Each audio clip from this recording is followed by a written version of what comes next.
WhatsApp students SSLC ಪರೀಕ್ಷೆಗೆ ಮತ್ತೊಮ್ಮೆ ಸ್ವಾಗತ. ನಾನು ನಿಮ್ಮ ಥಾಮ್ಸನ್ ಸರ್. ಸೊ ಸ್ಟೂಡೆಂಟ್ಸ್, ಎಷ್ಟೊಂದು ರಿಕ್ವೆಸ್ಟ್ ನಿಮ್ಮ ಕಡೆಯಿಂದ sir active and passive voice ಮಾಡಿ ಅಂತ. ಸೊ ಹಾಗಾಗಿ ಸ್ಟೂಡೆಂಟ್ಸ್, ಈ ಒಂದು ವಿಡಿಯೋಲ್ಲಿ ಇಂಗ್ಲೀಷ್ ಫಸ್ಟ್ ಲ್ಯಾಂಗ್ವೇಜ್ ಆಗಲಿ ಇಂಗ್ಲೀಷ್ ಸೆಕೆಂಡ್ ಲ್ಯಾಂಗ್ವೇಜ್ ಆಗಲಿ ಇದು ತುಂಬಾ ಇಂಪಾರ್ಟೆಂಟು. ಇಬ್ಬರಿಗೂ active and passive voice short questions ಇರುತ್ತೆ ನಿಮ್ಮ ಬೋರ್ಡ್ಸ್ಗೆ. ಸೊ ಹಾಗಾಗಿ ಈ ಒಂದು ವಿಡಿಯೋನ ಶುರು ಮಾಡೋಣ. ಸೊ ತಪ್ಪದೆ ಈ ಒಂದು ವಿಡಿಯೋನ ಕೊನೆ ತನಕ ನೋಡಿ. ಒಂದು ವೇಳೆ ಈ ಒಂದು ಕ್ಲಾಸ್ನ ನೀವು ಫಸ್ಟ್ ಟೈಮ್ ನೋಡ್ತಾ ಇರಬೇಕಾದ್ರೆ, ನಮ್ಮ ಚಾನಲ್ನ ಫಸ್ಟ್ ಟೈಮ್ ನೀವು ನೋಡ್ತಾ ಇರಬೇಕಾದ್ರೆ, ಸೊ ನಮ್ಮ ಚಾನಲ್ಗೆ ಸಬ್ಸ್ಕ್ರೈಬ್ ಮಾಡಿ ಮತ್ತು ನೋಟಿಫಿಕೇಷನ್ ಬೆಲ್ನ ಆನ್ ಮಾಡಿ. ಫ್ಯೂಚರಲ್ಲಿ ನಾವು ಎಷ್ಟೋ ಒಂದು ಇನ್ಫಾರ್ಮೇಟಿವ್ ವೀಡಿಯೋಸ್ನ ಹಾಕ್ತಾನೆ ಇರ್ತೀವಿ ಸ್ಟೂಡೆಂಟ್ಸ್, ಅದೆಲ್ಲ ನಿಮಗೆ ಮಿಸ್ ಆಗಬಾರ್ದು ಅಂದರೆ ಇದನ್ನು ನೀವು ದಯವಿಟ್ಟು ಮಾಡಿ. ಸೊ ಬನ್ನಿ, ಈ ಸಮಯ ಅರ್ಥ ಮಾಡದೆ ಈ ಒಂದು ಕ್ಲಾಸ್ನ ನಾವು ಶುರು ಮಾಡೋಣ. ಸೊ ಆ್ಯಕ್ಟಿವ್ ಆ್ಯಂಡ್ ಪ್ಯಾಸಿವ್ ವಾಯ್ಸ್ನ ನಾವು ಅರ್ಥ ಮಾಡ್ಕೋಬೇಕಾದ್ರೆ ಫಸ್ಟ್ ಆಫ್ ಆಲು ನಮಗೆ ಈ ಒಂದು ಸಬ್ಜೆಕ್ಟ್ ವರ್ಬ್ ಅಗ್ರಿಮೆಂಟ್ ಬಗ್ಗೆ ನಾವೇನು ಆಗಬೇಕು ಗೊತ್ತಾಗಿರಬೇಕು. ಓಕೆ, ಸೊ ಹಾಗಾಗಿ ನೋಡಿ, ಒಂದು ಸೆಂಟೆನ್ಸಲ್ಲಿ ಓಕೆ, ಏನೇ ಸೆಂಟೆನ್ಸಲ್ಲಿ ಒಂದು ಇಂಗ್ಲೀಷ್ ಸೆಂಟೆನ್ಸಲ್ಲಿ ಫಸ್ಟು ನಮಗೆ ಒಂದು ಸಬ್ಜೆಕ್ಟ್ ಇರುತ್ತೆ, ಮತ್ತು ವರ್ಬ್ ಇರುತ್ತೆ, ಮತ್ತು ಆಬ್ಜೆಕ್ಟ್ ಇರುತ್ತೆ. ವರ್ಬ್ ಅಂದರೆ ಏನು ಗೊತ್ತಲ್ಲ, ವರ್ಬ್ ಅಂದರೆ ಕ್ರಿಯಾಪದ. ಸೊ ಇದನ್ನು ನಾವು ಹೆಂಗೆ ಯೂಸ್ ಮಾಡ್ತೀವಿ, ಅದನ್ನು ನಾವು ಹೆಂಗೆ ಚೇಂಜ್ ಮಾಡ್ತೀವಿ ಅಂತ ಅರ್ಥ ಮಾಡ್ಕೊಂಡ್ರೆ ಸಾಕು, ಆ್ಯಕ್ಟಿವ್ ಆ್ಯಂಡ್ ಪ್ಯಾಸಿವ್ ವಾಯ್ಸ್ ಈಸಿಯಾಗಿ ನಾವು ಅರ್ಥ ಮಾಡ್ಕೋಬೋದು. ಸೊ ಆ್ಯಕ್ಟಿವ್ ವಾಯ್ಸಲ್ಲಿ ಏನಿರುತ್ತೆ, ಆ್ಯಕ್ಟಿವ್ ವಾಯ್ಸಲ್ಲಿ ಫಸ್ಟು ಸಬ್ಜೆಕ್ಟ್ ಇರುತ್ತೆ, ಮತ್ತು ವರ್ಬ್ ಇರುತ್ತೆ, ಮತ್ತು ಆಬ್ಜೆಕ್ಟ್ ಇರುತ್ತೆ. Let me give an example. ಸಬ್ಜೆಕ್ಟ್ಗೆ ಒಂದು ಎಕ್ಸಾಂಪಲ್ ಕೊಡ್ತೀನಿ. ಓಕೆ, ಸೊ ಸಬ್ಜೆಕ್ಟ್ ಬಂದು let's say Thomson sir, subject. Verb ಬಂದು ಟೀಚರ್ಸ್ ಅಂದ್ಕೊಳ್ಳಿ. ಓಕೆ, ಆಬ್ಜೆಕ್ಟ್ ಬಂದು ಇಂಗ್ಲೀಷು.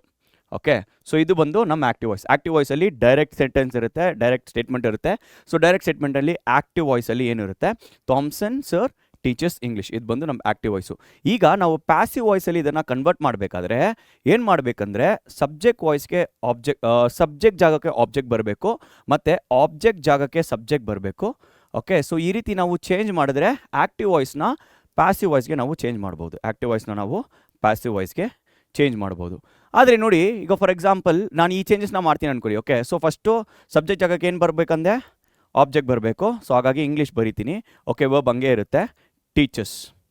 ಓಕೆ, ನೆಕ್ಸ್ಟು ಸಬ್ಜೆಕ್ಟ್ ಜಾಗಕ್ಕೆ ಆಬ್ಜೆಕ್ಟ್ ಬರಬೇಕು. ಹಾಗಾಗಿ English teachers Thomson sir. Statement correct ಇರುತ್ತಾ? ಸ್ಟೇಟ್ಮೆಂಟು ರಾಂಗ್ ಇರುತ್ತೆ. ಬರೀ ನಾವು ಸಬ್ಜೆಕ್ಟ್ ಜಾಗಕ್ಕೆ ಆಬ್ಜೆಕ್ಟ್ನ ಮತ್ತು ಆಬ್ಜೆಕ್ಟ್ ಜಾಗಕ್ಕೆ ಸಬ್ಜೆಕ್ಟ್ನ ಚೇಂಜ್ ಮಾಡಿದ್ರೆ ಮಾತ್ರ active voice to passive voice ನಾವು ಚೇಂಜ್ ಮಾಡೋಕ್ಕಾಗಲ್ಲ.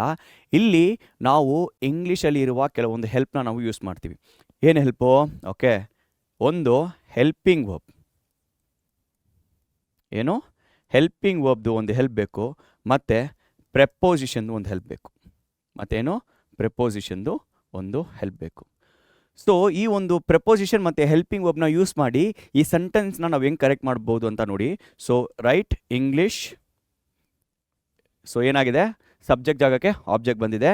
ನೋಡಿ, ಹೆಲ್ಪಿಂಗ್ ವರ್ಬ್ ಅಂದರೆ is. Okay, so English is, ಮತ್ತು ಟೀಚರ್ಸ್ ಏನಾಗುತ್ತೆ, ಟೀಚರ್ಸ್ ಬಂದು ಥಾಟ್ ಆಗುತ್ತೆ. ಇಂಗ್ಲೀಷ್ ಇಸ್ ಥಾಟ್, ಮತ್ತು ಒಂದು preposition is by Thomson sir. Okay, so ಈ ರೀತಿ ನಾವು ಏನು ಮಾಡ್ಬೋದು ಸ್ಟೂಡೆಂಟ್ಸ್, ಈ ರೀತಿ ನಾವು ಈಸಿಯಾಗಿ ಒಂದು ಆ್ಯಕ್ಟಿವ್ ವಾಯ್ಸ್ನ ಪ್ಯಾಸಿವ್ ವಾಯ್ಸ್ಗೆ ನಾವು ಚೇಂಜ್ ಮಾಡಬಹುದು. ಓಕೆ, ಸೊ ಏನೆಲ್ಲ ನೋಡಿದ್ವಿ ಮತ್ತೊಮ್ಮೆ ರೀಕ್ಯಾಪ್ ನೋಡೋಣ. ಸೊ ಆ್ಯಕ್ಟಿವ್ ಟು ಪ್ಯಾಸಿವ್ ವಾಯ್ಸ್ನ ಚೇಂಜ್ ಮಾಡಬೇಕಾದ್ರೆ ನಾವೇನು ಮಾಡಬೇಕು, ಸಬ್ಜೆಕ್ಟ್ ಜಾಗಕ್ಕೆ ಆಬ್ಜೆಕ್ಟ್ನ ಮತ್ತು ಆಬ್ಜೆಕ್ಟ್ ಜಾಗಕ್ಕೆ ಸಬ್ಜೆಕ್ಟ್ನ ನಾವು ಸ್ವಿಚ್ ಮಾಡಬೇಕು. ಆ ರೀತಿ ಸ್ವಿಚ್ ಮಾಡಿದ್ರೆ ನಮಗೇನು ಸೆಂಟೆನ್ಸ್ ಬರುತ್ತೆ ನೋಡಿ, ಇಂಗ್ಲೀಷ್ ಟೀಚರ್ಸ್ ಥಾಮ್ಸನ್ ಸರ್ ಅಂತ ಒಂದು ಸೆಂಟೆನ್ಸ್ ಬರುತ್ತೆ. ಆದರೆ ಸೆಂಟೆನ್ಸ್ ಕರೆಕ್ಟ್ ಇದೆಯಾ? ಖಂಡಿತ ತಪ್ಪಾಗಿದೆ. ಸೊ ಅದನ್ನು ನಾವು ಆಲ್ಟರ್ ಮಾಡಬೇಕಾದ್ರೆ, ಪ್ರಾಪರ್ ಸೆಂಟೆನ್ಸಲ್ಲಿ ಇಡಬೇಕಾದ್ರೆ ನಾವೇನು ಮಾಡ್ತೀವಿ, ಒಂದು ಹೆಲ್ಪಿಂಗ್ ವರ್ಬ್ದು ಹೆಲ್ಪ್ನ ನಾವು ಯೂಸ್ ಮಾಡ್ಕೊತೀವಿ, ಮತ್ತು ಪ್ರೆಪೋಸಿಷನ್ದು ಹೆಲ್ಪ್ನ ನಾವು ಯೂಸ್ ಮಾಡ್ಕೊತೀವಿ. ಆ ರೀತಿ ನಾವು ಯೂಸ್ ಮಾಡಿದ್ರೆ ಏನಾಗುತ್ತೆ, ಇಂಗ್ಲೀಷ್ ಎಸ್, ನೋಡಿ ಹೆಲ್ಪಿಂಗ್ ವರ್ಬ್ ಬಂದು V3 ಫಾರ್ಮಲ್ಲಿ ಇರುತ್ತೆ, ಥಾಟ್, ಮತ್ತು ಪ್ರೆಪೋಸಿಷನ್ ಬೈ ಥಾಮ್ಸನ್ ಸರ್. ಈ ರೀತಿ ನಾವು ಈಸಿಯಾಗಿ ಏನು ಮಾಡ್ಬೋದು ಸ್ಟೂಡೆಂಟ್ಸ್, ಈ ರೀತಿ ನಾವು ಈಸಿಯಾಗಿ ಒಂದು ಸಬ್ಜೆಕ್ಟ್ನ ಒಂದು ಆ್ಯಕ್ಟಿವ್ ವಾಯ್ಸ್ನ ಪ್ಯಾಸಿವ್ ವಾಯ್ಸ್ಗೆ ನಾವು ಚೇಂಜ್ ಮಾಡ್ಬೋದು. ಸೊ ನೋಡಿ, ಇಲ್ಲಿ ಒಂದು ಎಕ್ಸಾಂಪಲ್ನ ಕೊಟ್ಟಿದ್ದೀನಿ. ಸೊ ಪ್ಯಾಸಿವ್ ವಾಯ್ಸಲ್ಲಿ ಚೇಂಜ್ ಮಾಡಬೇಕಾದ್ರೆ ಸಬ್ಜೆಕ್ಟ್ ಜಾಗಕ್ಕೆ ಆಬ್ಜೆಕ್ಟ್ ಬರುತ್ತೆ, ಮತ್ತು ಆಬ್ಜೆಕ್ಟ್ ಜಾಗದಲ್ಲಿ ಸಬ್ಜೆಕ್ಟ್ ಬರುತ್ತೆ. ಅದರ ಜೊತೆಗೆ ನಾವು ಒಂದು ಹೆಲ್ಪಿಂಗ್ ವರ್ಬ್ನ ಯೂಸ್ ಮಾಡ್ತೀವಿ, ಒಂದು ಪ್ರೆಪೋಸಿಷನ್ನ ಯೂಸ್ ಮಾಡ್ತೀವಿ, ಮತ್ತು ನೋಟಿಸ್ ಮಾಡಿ ವರ್ಬ್ ಬಂದು V3 ಫಾರ್ಮಲ್ಲಿ ಇರಬೇಕು. ಓಕೆ, ವರ್ಬ್ ಬಂದು V3 ಫಾರ್ಮಲ್ಲಿ ಇರಬೇಕು. ಈ ರೀತಿ ನಾವು ಚೇಂಜ್ ಮಾಡಿದ್ರೆ ಸ್ಟೂಡೆಂಟ್ಸ್ ಈಸಿಯಾಗಿ ಎಂಥದ್ದು ಕ್ವಶ್ಚನ್ ಇರಲಿ ಸ್ಟೂಡೆಂಟ್ಸ್, ಈಸಿಯಾಗಿ ನೀವೇನು ಮಾಡ್ಬೋದು, active voice to passive voice ಬಂದು ನೀವು ಕನ್ವರ್ಟ್ ಮಾಡ್ಬೋದು. ಓಕೆ, ಸೊ ಈಗ ಒಂದು ಸ್ಟೆಪ್ ಫರ್ದರ್ ಹೋಗೋಣ. ಒಂದು ಸ್ಟೆಪ್ ಫರ್ದರಲ್ಲಿ ಏನು ಮಾಡೋಣ, ಟೆನ್ಸಸ್ಸಲ್ಲಿ ಈ ಒಂದು ಆಕ್ಟಿವ್ ಮತ್ತು ಪ್ಯಾಸಿವ್ ವಾಯ್ಸ್ನ ಹೇಗೆ ಕನ್ವರ್ಟ್ ಮಾಡ್ಬೋದು ಅಂತ ನೋಡೋಣ. ಸೊ ಫಸ್ಟು ನಾನು ನಿಮಗೋಸ್ಕರ ಸಿಂಪಲ್ ಪ್ರೆಸೆಂಟ್ ಟೆನ್ಸ್ನ ತೊಗೊಬಂದಿದ್ದೀನಿ. Okay, simple present tense. Okay, ನೋಡಿ ಇಲ್ಲಿ ಐ ಲರ್ನ್ ಇಂಗ್ಲೀಷ್ ಅಂತ ಇದೆ. ಇದು ಬಂದು ಆಕ್ಟಿವ್ ವಾಯ್ಸು. ಇದರಲ್ಲಿ ನಾವೇನು ಮಾಡ್ಬೋದು, ಸೊ ಸಬ್ಜೆಕ್ಟ್ ಜಾಗಕ್ಕೆ ಆಬ್ಜೆಕ್ಟು, ಆಬ್ಜೆಕ್ಟ್ ಜಾಗಕ್ಕೆ ಸಬ್ಜೆಕ್ಟು, ಮತ್ತು ಏನು ಯೂಸ್ ಮಾಡಬೇಕು, ಹೆಲ್ಪಿಂಗ್ ವರ್ಬ್ ಪ್ಲಸ್ ಅ ಪ್ರೆಪೋಸಿಷನ್. ಹೆಲ್ಪಿಂಗ್ ವರ್ಬ್ ಮತ್ತು ಒಂದು ಪ್ರೆಪೋಸಿಷನ್. ಸೊ ಇದನ್ನು ಯೂಸ್ ಮಾಡಿ ನಾವು ಕನ್ವರ್ಟ್ ಮಾಡಿದ್ರೆ ಏನು ಬರುತ್ತೆ ನೋಡಿ answer, English grammar is learned by me. So ನೋಡಿ, ಹೆಲ್ಪಿಂಗ್ ವರ್ಬು ಇಸ್ ಬಂದಿದೆ, ಓಕೆ, ಪ್ರೆಪೋಸಿಷನ್ ಬೈ ಬಂದಿದೆ, ಮತ್ತು ಲರ್ನ್ ಏನಾಗಿದೆ, ಲರ್ನ್ ಬಂದು ಲರ್ನ್ಟ್ ಆಗಿದೆ. ಇದೇನು ಫಾರ್ಮು, V3 ಫಾರ್ಮು. ಅಷ್ಟು ಸಿಂಪಲ್ ಸ್ಟೂಡೆಂಟ್ಸ್. ಈಸಿಯಾಗಿ ನೀವೇನು ಮಾಡ್ಬೋದು, ಈಸಿಯಾಗಿ ನೀವು ಸ್ಕೋರ್ ಮಾಡ್ಬೋದು. ಆಲ್ರೈಟ್. ಸೊ ಇದರಲ್ಲಿ ಮತ್ತೆ ಇನ್ನೊಂದು ಇಂಪಾರ್ಟೆಂಟ್ ಪಾಯಿಂಟು ಏನಂತ ಕೇಳಬೇಕಾದ್ರೆ, ನೀವು ಟೆನ್ಸಸ್ನ ಆನ್ಸರಲ್ಲಿ ಚೇಂಜ್ ಮಾಡಲೇಬಾರ್ದು. ಈಗ ಆ್ಯಕ್ಟಿವ್ ವಾಯ್ಸು ಸರ್ ಏನು ಸರ್ ಅದು ಸ್ವಲ್ಪ ಒಂಚೂರು ಎಕ್ಸ್ಪ್ಲೇನ್ ಮಾಡಿ ಅಂತೀರಾ. ಆ್ಯಕ್ಟಿವ್ ವಾಯ್ಸು ಯಾವ ಟೆನ್ಸಲ್ಲಿದೆಯೋ ಪ್ಯಾಸಿವ್ ವಾಯ್ಸ್ ಕೂಡ ಅದೇ ಟೆನ್ಸಲ್ಲಿ ಇರಬೇಕು. ನಾವು ಆ್ಯಕ್ಟಿವ್ ಮತ್ತು ಪ್ಯಾಸಿವ್ ವಾಯ್ಸಲ್ಲಿ ಟೆನ್ಸಸ್ನ ಚೇಂಜ್ ಮಾಡೋದೇ ಇಲ್ಲ. ಎಲ್ಲಿ ಚೇಂಜ್ ಮಾಡ್ತೀವಿ, ರಿಪೋರ್ಟೆಡ್ ಸ್ಪೀಚಲ್ಲಿ ಮಾತ್ರ ನಾವು ಚೇಂಜ್ ಮಾಡ್ತೀವಿ. ಆ್ಯಕ್ಟಿವ್ ಆ್ಯಂಡ್ ಪ್ಯಾಸಿವ್ ವಾಯ್ಸಲ್ಲಿ ನಾವು ಚೇಂಜ್ ಮಾಡೋದಲ್ಲ. ಓಕೆ, ಸೊ ಕೆಲವೊಂದು ಎಕ್ಸಾಂಪಲ್ಸ್ನ ಕೊಡ್ತೀನಿ ನೋಡಿ. He steals food. Alright, food is stolen by him. Again ನೋಡಿ, ಈಸು ಬೈ ಯು. ಓಕೆ, ಒಂದು ಹೆಲ್ಪಿಂಗ್ ವರ್ಬ್, ಒಂದು ಪ್ರೆಪೋಸಿಷನ್, ಮತ್ತೇನು ಮಾಡಿದ್ದೀನಿ, ಓಕೆ, ಸ್ಟೀಲ್ಸ್ ಏನಾಗಿದೆ, ಸ್ಟೀಲ್ಸ್ ಬಂದು ಸ್ಟೋಲನ್ ಆಗಿದೆ, ವರ್ಬು V3 ಫಾರ್ಮ್. ಆಲ್ರೈಟ್, ಮತ್ತು ಸಬ್ಜೆಕ್ಟ್ ಜಾಗಕ್ಕೆ ಆಬ್ಜೆಕ್ಟು, ಆಬ್ಜೆಕ್ಟ್ ಜಾಗಕ್ಕೆ ಸಬ್ಜೆಕ್ಟು. ಅಷ್ಟೇ, so easy. One more example ಕೊಡೋಣ.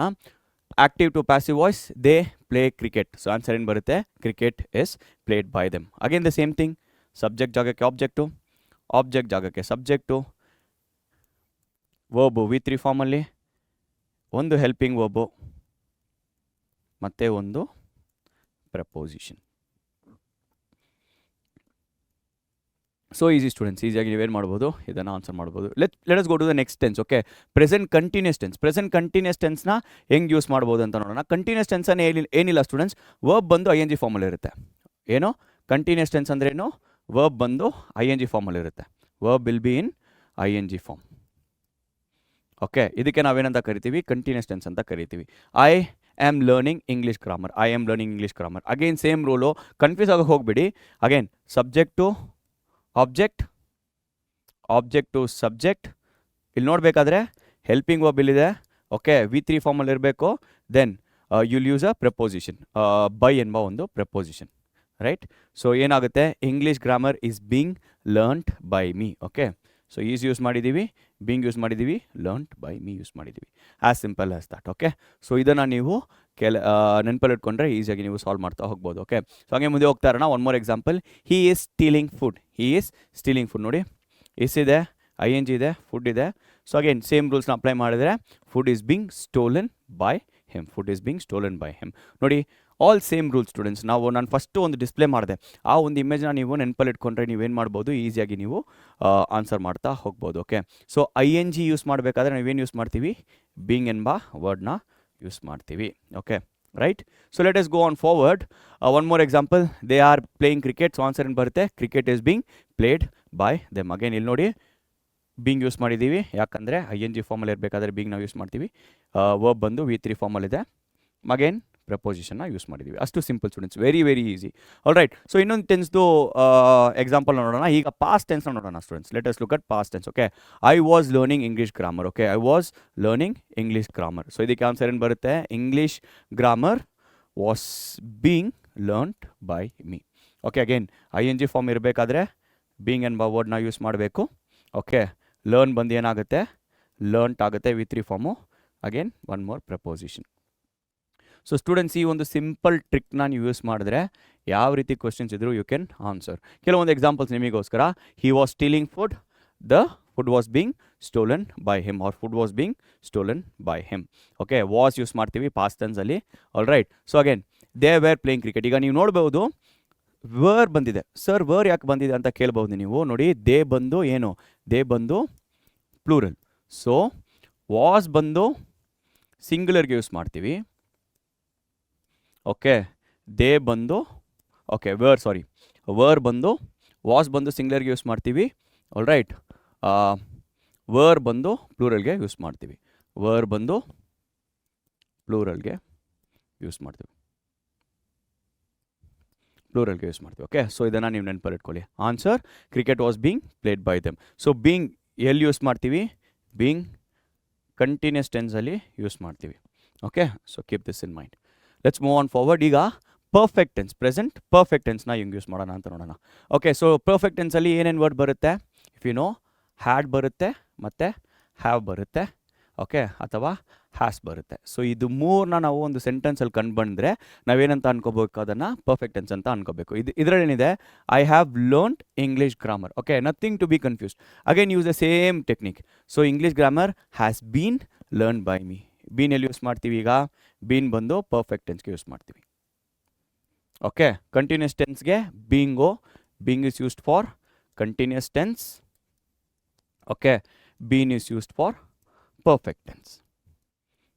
That's all students. ಇದು ಇನ್ನೂ ಡೀಟೇಲ್ಡು, ಡೆಪ್ತು. ಸೊ ಜಸ್ಟ್ ಇದನ್ನು ಅರ್ಥ ಮಾಡ್ಕೊಂಡ್ರೆ ಸಾಕು, you can answer any of the questions. Let's ಕೆಲವೊಂದು ಎಕ್ಸಾಂಪಲ್ಸ್ ನೋಡೋಣ. He has stolen food, the food has been stolen by him. Been ಯಾಕೆ? ಬೀನ್ ಯಾಕಂದರೆ ಇದು perfect tense. Okay, right. So ಹಾಗೆ ಮುಂದೆ ಹೋಗ್ತಾ ಇರೋಣ. They have played cricket. Cricket has been played by them. Again ನೋಡಿ, ಇಲ್ಲಿ ಬೀನ್ನ ಯೂಸ್ ಮಾಡಿದ್ದೀವಿ. ಯಾಕೆ ಬೀನ್ನ ಯೂಸ್ ಮಾಡಿದ್ದೀವಿ? Again it is perfect tense. All right. So let's move on forward. So future tense, future perfect tense. So ಇದನ್ನು ಹೆಂಗೆ answer ಮಾಡ್ಬೋದು ಅಂತ ನೋಡೋಣ. I will have learned English grammar. Okay, English grammar will have been learn by me. Will have been, again been ಏನು? Perfect tense. So right students, so simple, so easy. So ಏನು ಮಾಡ್ತೀರಾ? Subject ಜಾಗಕ್ಕೆ object, object ಜಾಗಕ್ಕೆ subject, ಇಷ್ಟನ್ನು changes ಮಾಡಿದ್ರೆ ಸಾಕು, active to passive voice ಈಸಿಯಾಗಿ convert ಮಾಡ್ಬೋದು. ಆದರೆ ಬರೀ ಆ ಒಂದು ಚೇಂಜಸ್ನ ಮಾಡಿದ್ರೆ ಗ್ರಾಮರ್ ಸೆಂಟೆನ್ಸ್ ಕರೆಕ್ಟಾಗಿ ಬರೋಲ್ಲ. ಹಾಗಾಗಿ ನಾವೇನು ಯೂಸ್ ಮಾಡ್ತೀವಿ? ಹಾಗಾಗಿ ಕರೆಕ್ಟಾಗಿ ಬರೋಕ್ಕೆ ಒಂದು ಹೆಲ್ಪಿಂಗ್ ವರ್ಬ್ನ ಯೂಸ್ ಮಾಡ್ತೀವಿ. ಓಕೆ, ಹೆಲ್ಪಿಂಗ್ ವರ್ಬ್ ಜೊತೆಗೆ ಏನು ಯೂಸ್ ಮಾಡ್ತೀವಿ? ನಿಮಗೆ ಆಲ್ರೆಡಿ ಗೊತ್ತಿದೆ. ಹೆಲ್ಪಿಂಗ್ ವರ್ಬ್ ಜೊತೆಗೆ ವರ್ಬ್ ಬಂದು V3 ಫಾರ್ಮಲ್ಲಿ ಇರಬೇಕು. ಜೊತೆಗೆ ಒಂದು ಪ್ರಪೋಸಿಷನ್ ಏನು ಪ್ರಪೋಸಿಷನ್ ಯೂಸ್ ಮಾಡ್ತೀವಿ? Always and always we use by ಎಂಬ ಒಂದು proposition. So right students, so as simple as that, as easy as that. ಹಾಗೆ ಮುಂದೆ ಹೋಗ್ತಾ ಇರೋಣ. He will have stolen food. Okay, food will have bean stolen by him. ನೋಡಬೇಕಾದ್ರೆ bean, ಯಾಕೆ bean? Okay, ಇಲ್ಲಿ ಬಂದು ನಾವು ಪರ್ಫೆಕ್ಟ್ ಟೆನ್ಸ್ನ ಯೂಸ್ ಮಾಡ್ತಿದ್ದೀವಿ, ಹಾಗಾಗಿ ಬೀನು. ಓಕೆ, ಸ್ಟೋಲನ್ ಬಂದು V3 farm. Okay, then by ಎಂಬ ಒಂದು ಪ್ರಪೋಸಿಷನ್ನು ಮತ್ತು helping verb. Okay, so been is the helping verb here. Okay, so ನಾವು ಆ ರೀತಿ ನಾವು ಯೂಸ್ ಮಾಡ್ತಾ ಹೋಗ್ಬೋದು. So let's go forward. They will have played cricket. Cricket will have been played by them. Okay, so yes students, so these are the examples and yeah, video ಕೊನೆಗೆ ಬಂದಿದ್ವಿ. So ಈ ಒಂದು ವಿಡಿಯೋ ಇಷ್ಟ ಆಗಿದ್ರೆ, ಅರ್ಥ ಆಗಿದ್ರೆ ಲೈಕ್ ಮಾಡಿ, share ಮಾಡಿ, ಕಾಮೆಂಟ್ ಮಾಡಿ, ಮತ್ತು ಕಾಮೆಂಟ್ ಸೆಕ್ಷನಲ್ಲಿ ಇಂತಹ ವೀಡಿಯೋಸ್ ಬೇಕಾದರೆ ಮೆನ್ಷನ್ ಮಾಡಿರಿ. ಸೊ ಆ ಒಂದು ವೀಡಿಯೋಸ್ ನಿಮಗೋಸ್ಕರ ತಗೋಬರ್ತೀವಿ. Okay, so see all students, bye bye, take care.